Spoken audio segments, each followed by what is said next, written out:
હિના સમાચાર અમરેલીમાંથી ફરી સિંહે હુમલો કર્યો છે। રબારિકા ગામે સિંહના હુમલાનો પ્રયાસ। ઘરે સૂતા વૃદ્ધ પર સિંહે હુમલો કર્યો। વૃદ્ધને માથાના ભાગે સામાન્ય ઈજા પહોંચી હોવાની વિગતો પ્રાપ્ત થઈ રહી છે। ઈજાગ્રસ્ત વૃદ્ધને સારવાર માટે ઉના હોસ્પિટલ ખસેડાયા। વન વિભાગ ઘટના સ્થળે પહોંચી તપાસ હાથ ધરી હોવાની વિગત।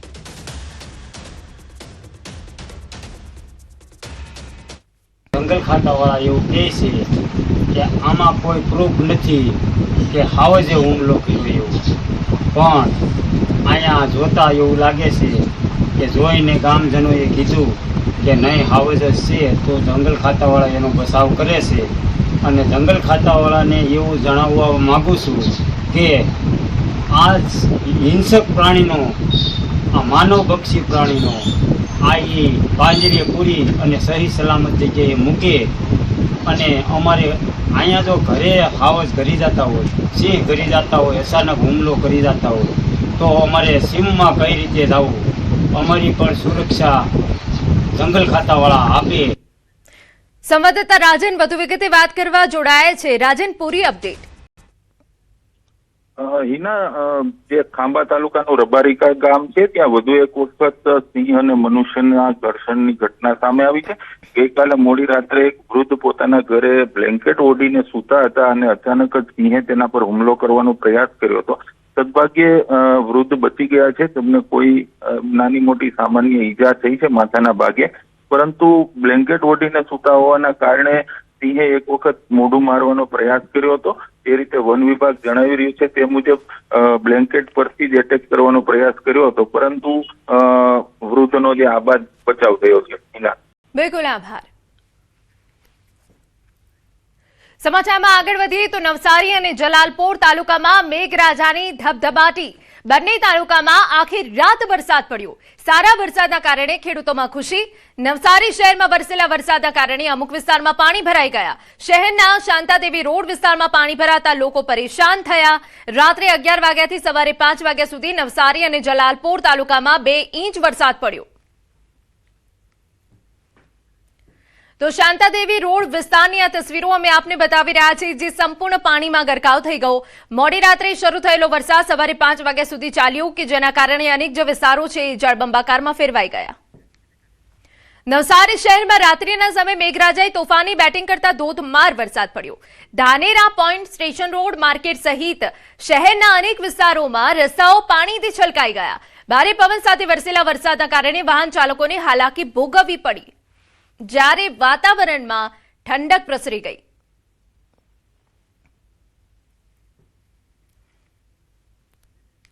વાત હવે સુરતની કરીએ તો જિલ્લામાં વરસાદી માહોલ જામ્યો। આપને જણાવી દઈએ, બારડોલી, પલસાણા, મહુવા, અંબિકા તાલુકામાં મેઘમહેર થઈ। 3 કલાક માટે દક્ષિણ ગુજરાતમાં રેડ એલર્ટ છે। બારડોલી પંથકમાં વરસાદને પગલે માર્ગો પાણી થયા। જિલ્લામાં સવારે 6 થી 8 વાગ્યા સુધીમાં 1 ઇંચ વરસાદ પડતા માર્ગો જળમગ્ન બની ગયા।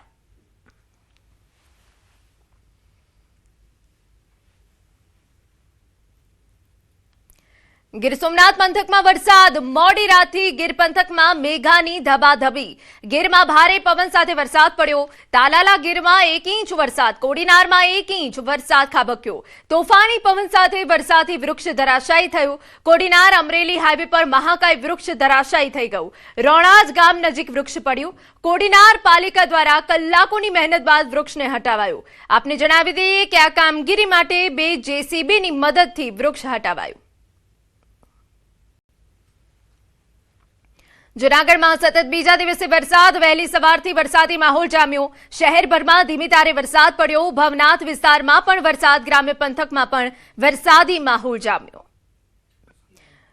તો જૂનાગઢમાં શહેરભરમાં ધીમી ધારનો વરસાદ, ભવનાથ વિસ્તારમાં પણ વરસાદી માહોલ સર્જાયો હતો, જેના કારણે વાતાવરણમાં ઠંડક પ્રસરી ગઈ હતી અને ગ્રામ્ય પંથકમાં વરસાદી માહોલ જોવા મળ્યો।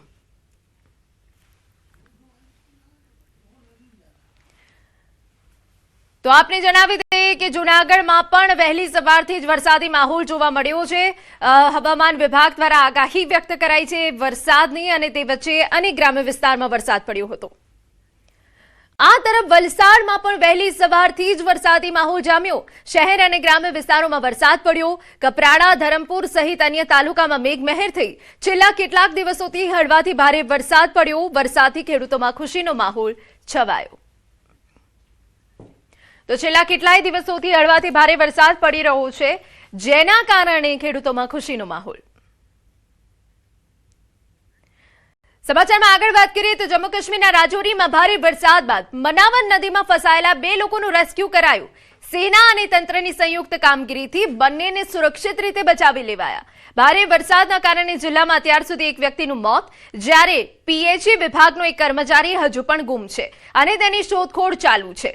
વહીવટી તંત્ર દ્વારા રાહત અને બચાવ કામગીરી હાથ ધરવામાં આવી.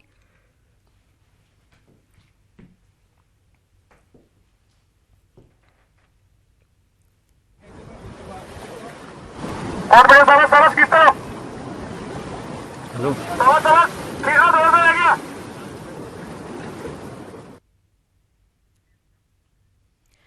તો આપને જણાવી દઈએ કે તસવીરો બતાવી રહ્યા છે કે જ્યાં વહીવટી તંત્ર દ્વારા રાહત બચાવ કામગીરી તેજ કરવામાં આવી. હજુ એક કર્મચારી ગુમ હોવાના અહેવાલ મળી રહ્યા છે. મનાવર નદીમાં ફસાયેલા 2 લોકોનું દિલ ધડક રેસ્ક્યુ કરવામાં આવ્યું, જેના દ્રશ્યો અમે આપને બતાવી રહ્યા છે. સેના તંત્રની સંયુક્ત કામગીરીમાં સફળ રેસ્ક્યુ થયું.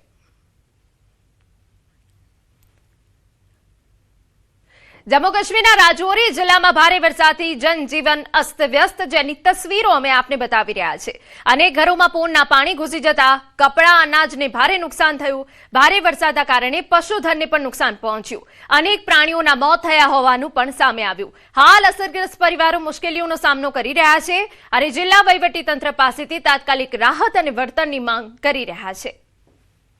તો આ એ તસવીરો અમે આપને બતાવી રહ્યા છે કે રાજૌરીમાં જે ભારે પૂર આવ્યું હતું, જેના કારણે લોકોનું જે જનજીવન છે તે ઠપ થઈ ગયું. નદીની આસપાસ આવેલા તમામ જે વિસ્તારો છે તે જળમગ્ન થઈ ગયા હતા. લોકોના ઘરોમાં પાણી ઘૂસી જવાના કારણે કપડાં હોય, અનાજ કે ઘરવખરી, જેને ભારે નુકસાન પહોંચ્યું છે. સાથે રોડ માર્ગને પણ એટલી જ અસર પહોંચી છે.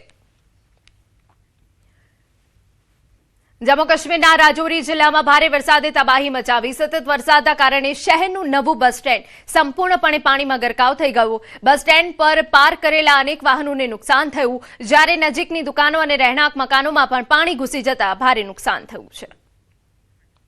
તો રહેણાંક મકાનોમાં પાણી ઘૂસી જતા નુકસાન થયું છે, પરંતુ આ તસવીરો અમે આપને બતાવી રહ્યા છે કે ભારે વરસાદે કેવી તબાહી મચાવી છે. અનેક જે વાહનો છે તે પણ પાણીના પ્રવાહમાં તણાઈ ગયા હતા. બસ સ્ટેન્ડ સંપૂર્ણપણે પાણીમાં ગરકાવ થઈ જવાના કારણે લોકોને પારાવાર હાલાકી પડી છે. હજુ પણ તંત્ર દ્વારા લોકોને એલર્ટ રહેવા સૂચના અપાઈ છે.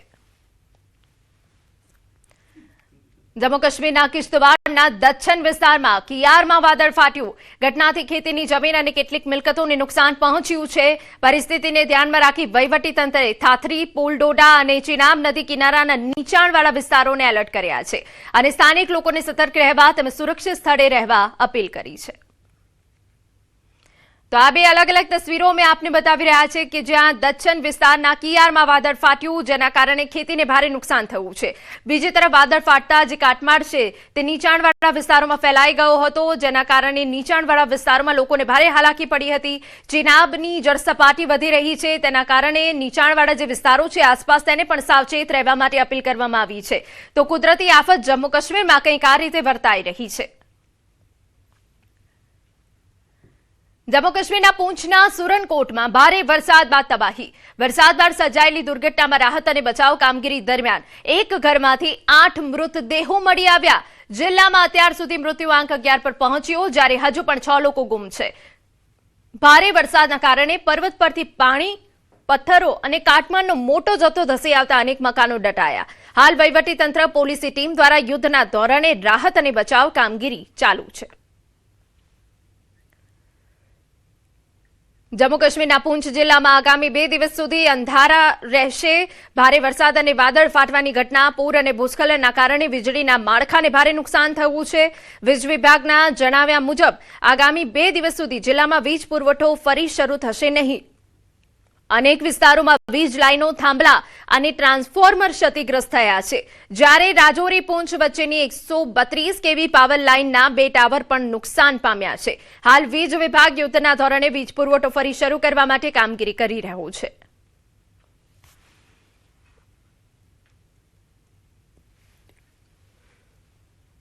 તો વીજ વિભાગ હાલ વીજ પુરવઠો પૂર્વવત કરવા માટેના પ્રયાસો કરી રહ્યા છે, પરંતુ આપને જણાવી દઈએ ભારે વરસાદ અને વાદળ ફાટવા જેવી ઘટનાઓને પગલે અનેક જે વીજ પોલ છે તેને ભારે નુકસાન પહોંચ્યું છે, જેના કારણે હાલ જમ્મુ કાશ્મીરના અનેક જિલ્લા કે વિસ્તારોમાં વીજ પુરવઠો ખોરવાઈ ગયો છે અને એ વીજ પુરવઠો પૂર્વવત કરતા હજુ 2 દિવસ લાગી શકે છે. જમ્મુ કાશ્મીરના ઉધમપુરમાં પુલ ધોવાઈ ગયા અને 1 વર્ષ બાદ પણ ગ્રામજનોની મુશ્કેલીઓ યથાવત. ઓસુ કૈરા આસપાસના ગામોના લોકો દરરોજ જીવના જોખમે વહેતા ઓસુ નાળાને પાર કરવા મજબૂર બન્યા. ભારે વરસાદના કારણે પાણીનું સ્તર વધતા સ્થાનિકોની મુશ્કેલી વધી. પુલના અભાવે 10,000થી વધુ લોકોનો શહેર સાથેનો સંપર્ક પ્રભાવિત થયો. શાળાના બાળકો, વૃદ્ધો અને દર્દીઓને પણ ભારે મુશ્કેલીનો સામનો કરવો પડ્યો. ગ્રામજનોએ વહીવટીતંત્રને વહેલી તકે નવો પુલ બનાવવા અને સુરક્ષિત માર્ગની વ્યવસ્થા કરવા માંગ કરી છે.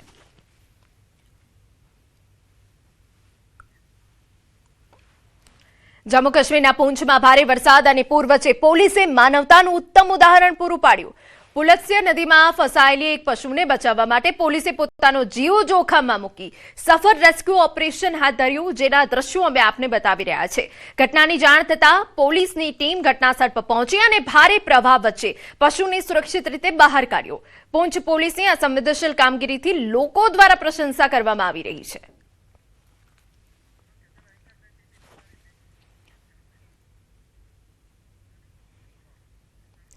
તો પોલીસે પશુને સુરક્ષિત રીતે બહાર કાઢ્યું. પૂંછના અલગ અલગ વિસ્તારમાંથી આ દ્રશ્યો સામે આવી રહ્યા છે કે જ્યાં ભારે પૂરના કારણે આ પરિસ્થિતિ સર્જાઈ છે.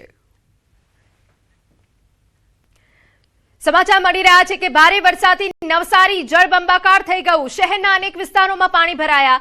ગટરિયા પાણી માર્ગો પર ભરાતા હાલાકી. શહેરના સ્ટેશન વિસ્તારથી દાંડી જતા માર્ગો પર ગટરના પાણી ભરાતા વાહન વ્યવહારને અસર પહોંચી છે. આપને જણાવી દઈએ, વિજલપોર્ટ સ્ટેશનને જોડતો માર્ગ પરથી હજારો મુસાફરોની અવર જવર, શાળાએ જતા વિદ્યાર્થીઓને અસર થઈ છે. મહાનગરપાલિકા નવી ગટર યોજના બનાવે તેવી માંગ છે. પાણી નિકાલની સમસ્યા સામે મનપા આગળ આવે એવી માંગ ઊભી થઈ છે. અનેક રજૂઆતો છતાં પરિણામ નહીં મળતા વરસાદી અને ગટરના પાણીની સમસ્યા યથાવત છે. તો નવસારી શહેરના અનેક એવા વિસ્તારો છે જે જળબંબાકાર થઈ ગયા છે અને સાથે જ ગટરના પાણી માર્ગો પર ફરી વળતા લોકોની હાલાકીમાં વધારો થયો છે. અમારા સંવાદદાતા ભાવિન વધુ વિગતે વાત કરવા જોડાયા છે. Bhavin, overall update. જી હેલો. જી બિલકુલ. જી ચોક્કસથી જે રીતના એક અઠવાડિયાના વિરામ બાદ આજે નવસારી શહેરમાં જે રીતના વહેલી સવારથી બેમાર વરસાદના કારણે જે નીચાણવાળા વિસ્તારો છે એટલે કે શાંતાદેવી છે, શાંતાદેવી સહિત જે ડેપો વિસ્તાર છે, રેલવે સ્ટેશન વિસ્તાર છે, સમગ્ર વિસ્તારમાં વરસાદી પાણી જે છે વોટરલોગિંગના કારણે ભરાવાની સમસ્યા સામે આવી છે. વહેલી સવારથી જે રીતના ધોધમાર વરસાદ વરસી રહ્યો હતો અને એ વરસાદને કારણે જે નજીકના જે નીચાણવાળા વિસ્તારો છે ત્યાં હાલ પાણી ભરાવાની સમસ્યા થઈ છે. અને બીજી બાજુ જ્યારે અત્યારે હાલ વરસાદનું જોર ઘટ્યું છે ત્યારે જે નીચાણવાળા વિસ્તારમાં પાણી ભરાયા હતા ત્યાંથી પાણી ઓસરવાની પણ હાલ ધીમે ધીમે શરૂઆત થતા શહેરીજનોએ રાહતનો શ્વાસ લીધો છે. હાલ બિલકુલ. ભાવિન, કયા કયા વિસ્તારો અત્યારે સૌથી વધારે પ્રભાવિત છે કે જ્યાં પાણી નિકાલની કોઈ વ્યવસ્થા નથી કરાઈ હજુ સુધી? ચોક્કસથી શાંતાદેવી વિસ્તાર છે, ધાનેરા રોડ વિસ્તાર છે. બીજી બાજુ રેલવે સ્ટેશન વિસ્તારની વાત કરીએ તો ત્યાં પણ જે છે અને ખાસ કરીને શાંતાદેવી જે વિસ્તાર છે ત્યાં આ પ્રકારની જે સમસ્યા હતી એ હજુ પણ યથાવત છે અને ત્યાં હજુ પણ પાણી ભરાયા છે. બિલકુલ. આભાર તમામ વિગતો બદલ. તો ગટરના પાણી માર્ગો પર ફરી વળતા હાલાકીનો સામનો કરવાનો વારો આવ્યો છે. વરસાદથી નવસારી જળબંબાકાર તો થયું છે, પરંતુ ગટરના પાણી વરસાદી પાણી સાથે મિક્સ થઈ જતા લોકોની હાલાકી વધી ગઈ છે.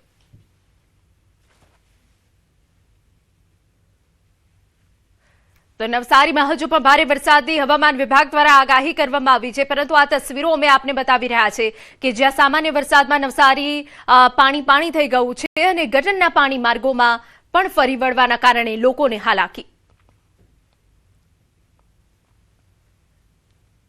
સમાચાર રાજકોટમાંથી. પૈસાની લેતી દેતીમાં ડબલ મર્ડરની ઘટના બની છે. સોમનાથ 2 વિસ્તારમાં બની ઘટના. કૌટુંબિક ભત્રીજાએ કાકાની હત્યા કરી. હુમલામાં 3 લોકો ગંભીર રીતે ઘાયલ થયા હતા. સારવાર દરમિયાન મૃતકના ભાઈનું પણ મોત. આરોપી હાર્દિક ધોળકિયા પણ હુમલામાં ઘાયલ. ઘાયલોને ખાનગી હોસ્પિટલમાં ખસેડાયા. યુનિવર્સિટી પોલીસે વધુ તપાસ શરૂ કરી. પૈસાની લેતી દેતીનો વિવાદ ડબલ મર્ડરમાં પલટાયો.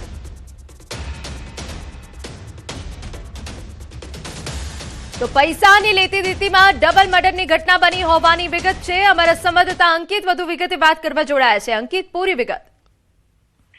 ચોક્કસથી વાત કરવામાં આવે તો રાજકોટ શહેરના યુનિવર્સિટી પોલીસ સ્ટેશન વિસ્તારમાં ગત મોડી રાત્રે કૌટુંબિક ભત્રીજા દ્વારા પોતાના 2 કૌટુંબિક કાકાની હત્યા કરવામાં આવી હોવાની ઘટના છે તે સામે આવી છે. જે સમગ્ર ઘટના બની છે તે સોમનાથ 2 વિસ્તારમાં બની હોવાનું છે તે સામે આવ્યું છે અને મૃતકોની ઓળખ છે તે સુરેશ ધોળકિયા તેમજ રાજેશ ધોળકિયા નામના 2 સગા ભાઈઓ તરીકે થઈ હોવાનું છે તે સામે આવ્યું છે અને સમગ્ર મામલે યુનિવર્સિટી પોલીસ સ્ટેશન ખાતે BNSની કલમ 103/1 સહિતની જે કલમ છે તેના અંતર્ગત હાર્દિક ધોળકિયા કે જે બંને મૃતકોનો કૌટુંબિક ભત્રીજો થાય છે તેના વિરુદ્ધ નોંધાવવામાં આવી છે અને સમગ્ર મામલે જે સુરેશ ધોળકિયા છે તેમનો પુત્ર છે લાખા ધોળકિયા તેમના દ્વારા યુનિવર્સિટી પોલીસ સ્ટેશન ખાતે ફરિયાદ નોંધાવવામાં આવેલી છે. હાલ હાર્દિક ધોળકિયા પણ ઇજાગ્રસ્ત થયો હોવાના કારણે તેની ખાનગી હોસ્પિટલમાં સારવાર છે તે ચાલી રહી છે. ત્યારે સારવાર પૂર્ણ થયા બાદ યુનિવર્સિટી પોલીસ દ્વારા તેની વિધિસર રીતે ધરપકડ કરવામાં આવશે તેમજ ગુનાના કામે કોર્ટમાં પ્રોડ્યુસ પણ કરવામાં આવશે. બિલકુલ, આભાર તમામ વિગતો બદલ. તો પૈસાની લેતી દેતીમાં ડબલ મર્ડરની ઘટના બનતા ચકચાર મચી ગઈ છે.